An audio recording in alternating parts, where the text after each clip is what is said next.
દાહોદ જિલ્લાની દેવગઢ બારૈયા ધાનપુર મનરેગા કૌભાંડની શાહી સુકાઈ પણ નથી અને આ કેસમાં પોલીસે 4 આરોપીની ધરપકડ પણ કરી છે। ત્યારે હવે પંચમહાલમાં પણ મનરેગા યોજનામાં મોટા પાયે ભ્રષ્ટાચાર થયા હોવાનો આક્ષેપ કરવામાં આવ્યો છે અને આ આક્ષેપ કોંગ્રેસના પૂર્વ પ્રમુખ અજીતસિંહ ભટ્ટી દ્વારા કરવામાં આવ્યો। દાહોદ બાદ હવે પંચમહાલ જિલ્લામાં પણ મનરેગા યોજનામાં મોટા પાયે ગેરરીતિનો અને ભ્રષ્ટાચારો થયાના આરોપ લાગ્યો છે। કોંગ્રેસે આ મુદ્દે સરકાર પર આકરા પ્રહારો કર્યા છે। પંચમહાલ જિલ્લામાં મનરેગા યોજના હેઠળ થયેલા કામોમાં ભ્રષ્ટાચારનો સામે સનસનીખેજ આરોપ લાગ્યો છે। કોંગ્રેસના પૂર્વ જિલ્લા પ્રમુખ અજીતસિંહ ભાટીએ ખાસ કરીને ટ્રાયબલ વિસ્તારો જેવા કે મોરવા હડફ દોદંભા તાલુકામાં મોટા પાયે ગેરરીતિ અને ભ્રષ્ટાચાર થયો હોવાનો દાવો કર્યો છે। આ મામલે ઉચ્ચ સ્તરીય તપાસની માંગ કરી છે। હાલ દાહોદ જિલ્લાના ધાનપુર અને દેવગઢ બારૈયા તાલુકામાં મનરેગા યોજનામાં કરોડો રૂપિયાના ભ્રષ્ટાચારનો મામલો સામે આવ્યો છે, જેમાં કેટલીક એજન્સીઓ પર પોલીસ ફરિયાદ પણ નોંધાઈ છે। હવે પંચમહાલમાં પણ આવી જ ગેરરીતિ થઈ હોવાની શંકા વ્યક્ત કરવામાં આવી છે। કોંગ્રેસ નેતાઓનું કહેવું છે કે તેમણે આ મુદ્દે વારંવાર તંત્રને રજૂઆતો કરી, પરંતુ હજુ સુધી કોઈ કાર્યવાહી થઈ નથી। અજીતસિંહ ભાટીએ આરોપ લગાવ્યો છે કે ભાજપ શાસિત હોદ્દેદારો આ ગેરરીતિમાં સંડોવાયેલા છે। મનરેગા યોજના એ આ ગરીબોની યોજના છે, ગરીબોને ઘર આંગણે રોજગારી આપતી યોજના છે, પરંતુ અહીં તો ગરીબોના હકની રોજગારી છીનવી ભ્રષ્ટાચાર થઈ રહ્યો છે। કોંગ્રેસ નેતાઓનું કહેવું છે કે અમે માંગ કરીએ છીએ કે આ મામલે તાત્કાલિક તપાસ થાય અને દોષિતો સામે કડક કાર્યવાહી થાય। ભ્રષ્ટાચારમાં સંડોવાયેલા તમામ લોકો સામે ગુનો દાખલ કરવામાં આવે।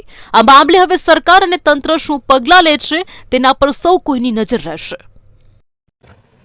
પંચમહાલ, દાહોદ અને મહીસાગર જિલ્લામાં જે રીતના મનરેગા યોજનામાં વ્યાપક ભ્રષ્ટાચાર થયો છે અને આદિવાસી ગરીબ સમાજમાં જે લોકો કામ કરવા માટેની આ યોજના, એ યોજનાના નાણાં મિલી ભગતથી અધિકારીઓ, કોન્ટ્રાક્ટરો, એજન્સીઓ અને કર્મચારીઓ અને એ રીતના જે ઉપાડી લેવામાં આવ્યા છે, એ તો ખૂબ જ દુઃખદ અને ચિંતાનો વિષય છે। આપ જાણો છો કે વિધાનસભા વિરોધ પક્ષના નેતા અમિત ચાવડા સાહેબે આ જ બાબતને લઈને દાહોદમાં તપાસ માંગી હતી અને એ તપાસની શરૂઆત થઈ છે। ત્યારે એમના અનેક નામો સામે આવ્યા છે। આ જ પ્રશ્ને પંચમહાલ જિલ્લામાં પણ અવારનવાર અનેક વખત રજૂઆતો થઈ છે। ખાસ કરીને મોરવા હડફ, ગોગંબા અને જાંબુગોડા ટ્રાયબલ વિસ્તારોમાં મનરેગાના જે કામો થયા છે એમાં ખૂબ જ મોટા પ્રમાણમાં ગેરવહીવટ, ગેરરીતિ અને ભ્રષ્ટાચાર થયો છે।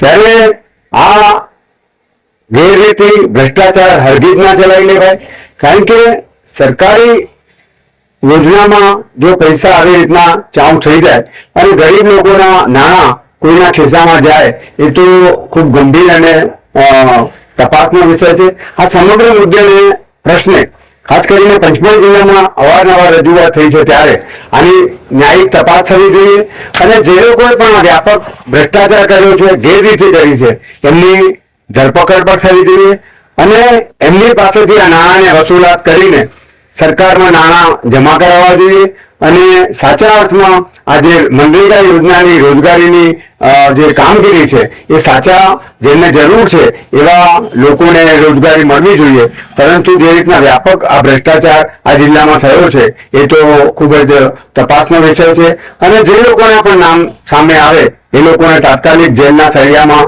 ધકેલવા જોઈએ અને તો જ ગરીબોના આ નાણાં જે ચાઉ થતા અટકશે અને આ જે ભ્રષ્ટાચાર છે એના પર કંટ્રોલ આવશે।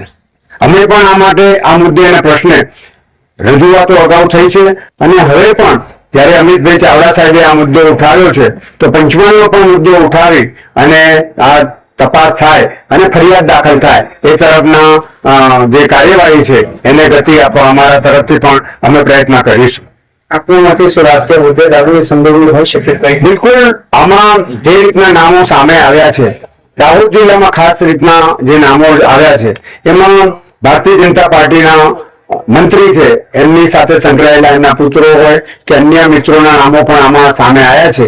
તો આ જિલ્લામાં પણ એવી જ રીતના સત્તાધારી પાર્ટી સાથે સંકળાયેલા કેટલાક લોકોએ આ ભ્રષ્ટાચારમાં પોતાનો સૂર પુરાવી, હિસ્સો મેળવી અને સરકારી કર્મચારી, અધિકારીઓ, એજન્સીઓ અને કોન્ટ્રાક્ટર મારફતે આર્થિક લાભ